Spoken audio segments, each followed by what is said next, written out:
one of the most stressful years and made you sit back and think years to me.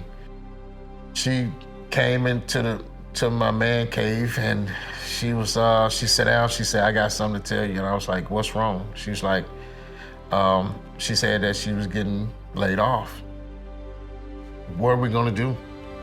You know what I mean? How are we gonna provide for these children? How are we gonna pay our bills? How are we gonna live? You're looking at the stories and it's just like, man, everybody's losing their jobs, everybody's getting laid off, all the businesses are closing, and you can ride down any street and just see closed due to COVID. My company assured us, hey, we're gonna be okay. We're gonna do what we gotta do. We're gonna sanitize, we're gonna put our masks on, we're gonna keep it going, and we're gonna be okay.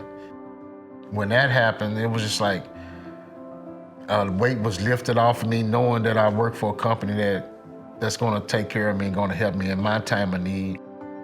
One of the greatest things about this industry is being able to provide for your family.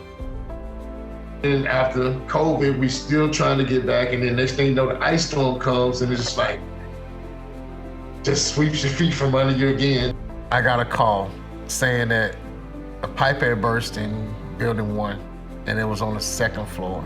I was like, oh man. We walked down the hallway and there was water everywhere. And so I called my team and I told everybody, hey, I'm gonna need y'all help. I cannot do this by myself. I couldn't say anything more about my team. They have a special place in my heart because they care about me and this job.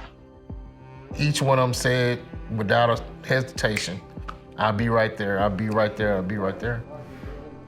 And we just shoveling water out of the units and pushing it outside and just trying to get the water out. And we got residents that's mad and don't know what to do. It's all chaos. It was dark, it was cold, but everybody was just laughing and telling jokes and singing. In a time like that, you want to be as positive and as encouraging, letting them know you're here for them. I'm not going anywhere. As long as you're here needing help, I'm going to be here.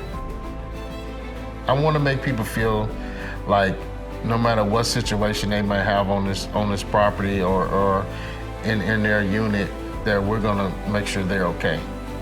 It's not a business, it's a family. So we all try to make sure that we change lives, one resident, one experience at a time. My name is Robert, and I'm a Texas apartment maintenance supervisor.